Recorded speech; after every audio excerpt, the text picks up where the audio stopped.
नमस्कार, मेरा नाम डॉक्टर ऋतुराज शर्मा है।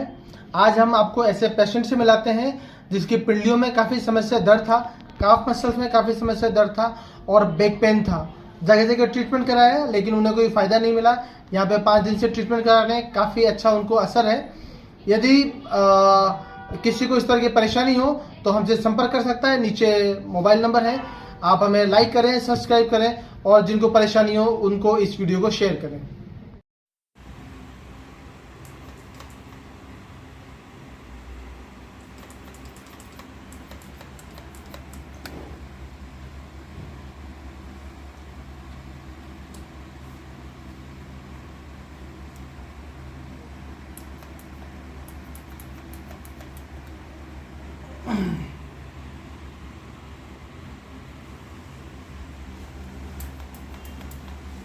सर ये भी क्या लगा रहे हैं, इनको थोड़ा सा इसके बारे में बताओगे? ये अभी इनको हमने कपलिंग लगाई है। अभी ये कोल्ड कपलिंग है। ओके। कोल्ड कपलिंग तब लगाई जाती है जब इसमें कहीं पेन होता है, मसल्स में पेन होता है या मसल टाइट हो जाता है, उस समय हम ये कपलिंग लगाते हैं ताकि मसल्स को खींचे, वहाँ का खून इकट्ठा करे और वापस वहाँ पे हम उसके बाद ईटी लगाते हैं ताकि ब्लड सर्कुलेशन वहाँ से फैल जाए। मसल्स को ढीला करने के लिए, वेंस को ढीला करने के लिए, क्लॉट डिजोल्व करने के लिए हम ये लगाते हैं। ये पेनलेस थेरेपी है। इसमें हम लोग अभी ब्लड नहीं निकालते हैं। ये 3 तरह की थेरेपी होती है। कोल्ड कपलिंग होता है, ऑयल कपलिंग होता है, ब्लड कपलिंग होता है और हॉट कपलिंग होता है। तो अभी हाल फिलहाल हम इनको ये नॉर्मल कपलिंग कर रहे हैं ताकि इनका जो पेन, जो दर्द है, वो मसल्स थोड़े ढीले हों, नसें ढीली हो और उनका पेन ख़त्म करूँ। ये पेन ख़त्म करने के लिए बेस्ट थेरेपी है। इससे ब्लड सर्कुलेशन बढ़ता है। साथ के साथ में यदि कहीं क्लोटिंग हो रखी है तो क्लोटिंग भी वो डिजोल्व होती है। तो अभी हम इनका ये कर रहे हैं। इनको पाँव में डीवीडी की समस्या है, पाँव में क्लोटिंग हो जाती है। अभी ये इनकी पिंडलियों में दर्द हो रहा है इन्हें। तो आज इनको हमने कपलिंग लगाई है। आज ये केवल हम नॉर्मल कपलिंग करेंगे और ऑयल कपलिंग करेंगे। इसके बाद कल हम इनकी ब्लड कपलिंग करेंगे अगर आवश्यकता पड़ेगी तो, वरना ऑयल कपलिंग के अंदर ये काफ़ी हद तक ये रिलैक्स हो जाता है। अच्छा सर, ये रेड रेड हो गया अंदर से, तो क्या एक बार इनसे पूछ लेता हूँ मैं, क्या नाम है सर आपका? मेरा मुराद यादव। अच्छा, ये जो अभी पेन हो रहा है आपको, अच्छा क्या लग रहा है ये लगाने के बाद आपको? सही है। अच्छा सर, ये खिंचाव होता है तो पेन नहीं होता इसमें? पेन नहीं होता। अगर अच्छा। आपने इसको एक फिक्स, इसकी डेंसिटी होती है, फिक्स जगह लगाएंगे, दर्द वाली जगह पे लगाते हैं तो आप पेन नहीं होगा। लेकिन मुझे जहाँ दर्द नहीं है वहाँ लगा दिया तो एक खिंचाव करेगा, पेन करेगा और क्लोटिंग बना देगा। अच्छा, कितनी देर के लिए लगाते हैं इसको? मान लीजिए किसी व्यक्ति को बुखार आता है और उसको गोली दी जाती है तब उसका बुखार उतरता है। सामान्य व्यक्ति को अगर गोली दे देंगे तो वो कहेगा मेरे पे कोई असर ही नहीं हुआ। तो जिसको समस्या होती है, यदि उसका इलाज किया जाता है तो दर्द नहीं होता है।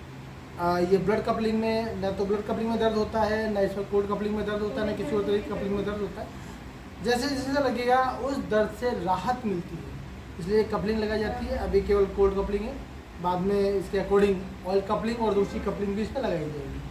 आज केवल ये करेंगे और थोड़ी देर के बाद हम इनका नीडलिंग करेंगे, एक्यूपंक्चर करेंगे ताकि अगर वात रिलेटेड जो समस्या होती है वो निकले।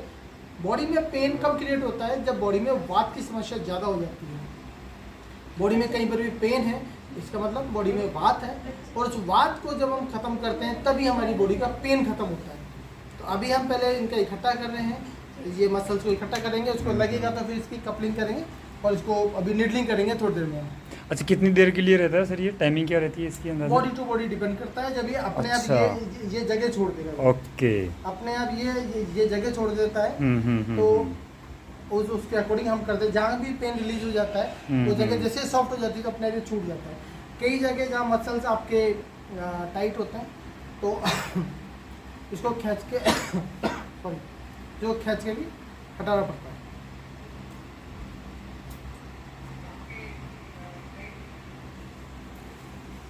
जब भी हमने हटा दिया, अब हम इसमें इसको वाइब्रेशन देंगे। हमारी ईटी मशीन, एलवी मशीन है, उससे हम लोग इसको वाइब्रेट करेंगे। इससे जो अभी हमने ब्लड इकट्ठा किया है उससे दोबारा तेज़ी से फ्लो करेंगे।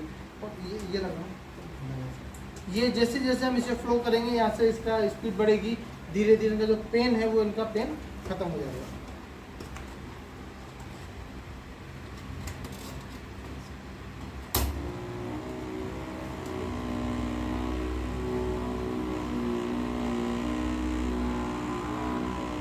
इससे पेशेंट को पेन नहीं होता है, बड़ा रिलैक्स मिलता है। इनको साइटिका की परेशानी है, यहाँ पे कंप्रेशंस हैं L1, L4, L1 से लेकर L5 तक के बीच में मल्टीपल कंप्रेशन, S1 पे कंप्रेशन होते हैं, तो उस कंप्रेशन को हटाने का पूरा प्रयास है और धीरे ये निकल जाएगा, कोई चिंता नहीं करना। पेनलेस ब्लड थेरेपी है, कहीं ऑपरेशन की आवश्यकता नहीं है, कहीं कोई और दूसरी चीज़ की आवश्यकता नहीं है।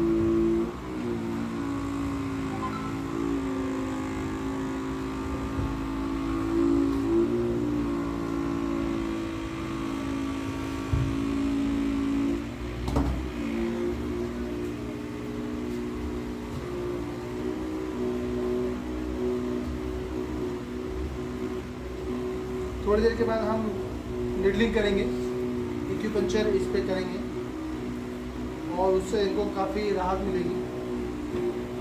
एक्यूपंक्चर लगाने के बाद आप इनसे पूछिएगा कि आपको कहाँ पेन हो रहा है। एक्यूपंक्चर में अगर आपने निडल किया है, निडलिंग की है और अगर पेन होता है तो मतलब गलत लग गई है, तो अगर पेन नहीं होता है तो उसका मतलब है कि बहुत अच्छे से लगी है, वो अंदर जाके काम करेगी।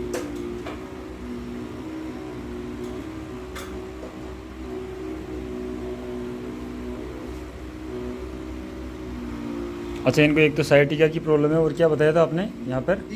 Deep vein thrombosis. अच्छा। शरीर की आंतरिक गहरी नसों के अंदर रक्त के दबाव बढ़, रक्त के थक्के जम जाते हैं, जिसकी वजह से ब्लड का मूवमेंट नहीं हो पाता है, बहुत स्लो मूवमेंट होता है। तो जैसे जैसे स्लो मूवमेंट होगा तो मसल्स पे दबाव पड़ता है, पेन क्रिएट होता है और ये पेन लगातार बना रहता है। जैसे सीधे सोएंगे, उल्टे सोएंगे तो यहाँ पे कमर में प्रेशर आएगा, ब्लड पूरी तरीके से मूवमेंट नहीं करेगा, तो वो pain slow, blood circulation slow हो रहा है तो वहाँ पेन रह जाता है। तो जैसे जैसे हम इनका सर्कुलेशन बढ़ाएंगे, पेन खत्म हो जाएगा, तो नेचुरल रूप से ये अपने आराम से काम कर पाएंगे।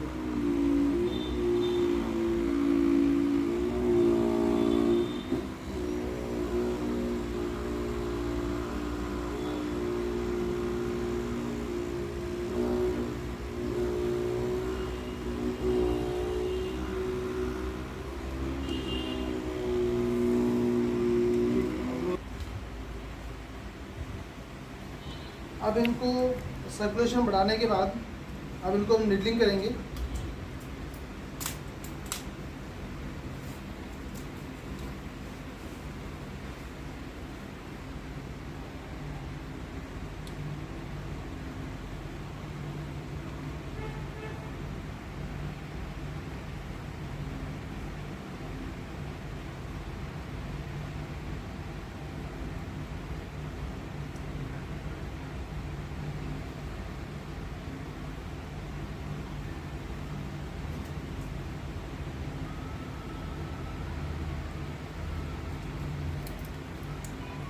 जितनी आवश्यकता होती है उसके अनुसार यहाँ पे निडलिंग की जाती है और देख लेते हैं कि कहाँ आवश्यकता है, उसके अकॉर्डिंग निडलिंग की जाती है। इसका जो उद्देश्य होता है वो ये होता है कि हम यहाँ से बात को रिलीज़ कर सकें। नसों में से जब बात रिलीज होती है तो वहाँ पेन नहीं होता है, पेन में काफ़ी हद तक राहत मिलती है।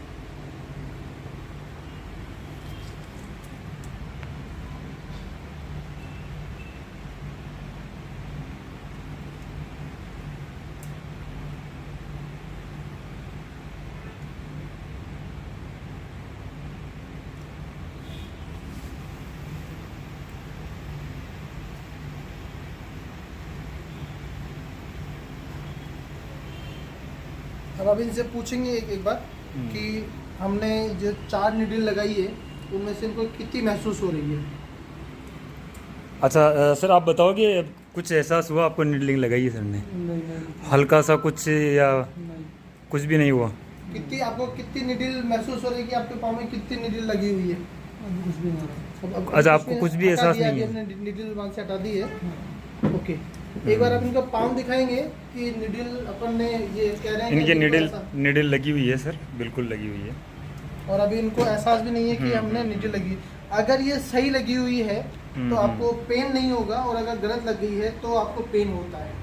एक छोटा सा कांटा होता है, अगर मेरी उंगली को लग गया है तो मैं उस उंगली को लिए फिरूंगा, दर्द होता है। बिल्कुल बिल्कुल बिल्कुल। और जब तक वो कांटा निकलेगा नहीं तब तक मुझे चैन नहीं। और सबसे बड़ी बात ये तो बहुत सेंसिटिव जगह है सर, बहुत सेंसिटिव जगह है। अगर मच्छर भी बैठता है तो हमें तुरंत पता लग जाता है कि मच्छर तो बहुत साइलेंटली बैठता है। लेकिन अगर इतनी बड़ी नीडल लगी है, अभी हम आपको बताएंगे कि इसमें कितनी बड़ी नीडल लगी है। अगर पेन नहीं हो रहा है तो इसका मतलब है कि आपका ये बहुत अच्छे से काम कर रहा है।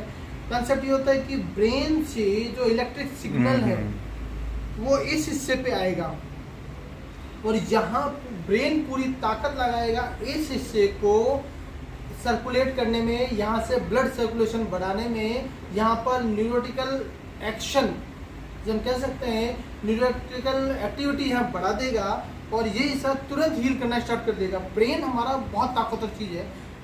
ब्रेन से अगर सोच लिया वो चीज़ें हो जाती है।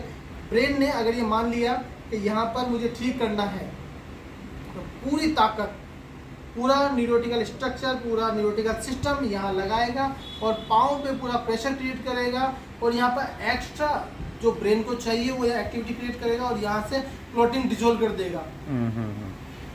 जिस तरह लकवा होता है, यदि किसी हिस्से में ब्लड नहीं जा रहा होता लकवे में, तो ब्रेन उस हिस्से की ब्लड सप्लाई कम कर देता है, तो वो हिस्सा धीरे धीरे सुन्न होता चला जाता है। लेकिन अगर उस हिस्से को एक्सरसाइज करना, मालिश करना, ये चीज़ें शुरू कर देते हैं तो वो हिस्सा दोबारा रीएक्टिवेट हो जाता है। इसी तरह इस हिस्से के अंदर अगर क्लोटिंग जमी हुई है, क्लोटिंग है, तो ये एक्टिवेट हो जाएगा। इससे हम एक्टिवेशन शुरू करेंगे। निडलिंग से मल्टीपल चीज़ों से यहाँ पे हम लोग करते हैं, ईटी लगाते हैं, एलबी लगाते हैं, FIR ग्लू एंड रेड करते हैं, मल्टीपल चीज़ों से। तो ये नेचुरल थेरेपी है, बिना पेन, बिना दर्द, बिना किसी चीज़ के, बिना चीर फाड़ के, बिना ब्लडिंग के, ये बहुत इजीली रिकवर हो जाता है, हीलिंग हो जाएगी। ये सारी चिकित्सा पद्धति है, भारतीय चिकित्सा पद्धति की पुरानी चिकित्सा पद्धतियाँ हैं, हम उसे भूलते जा रहे हैं।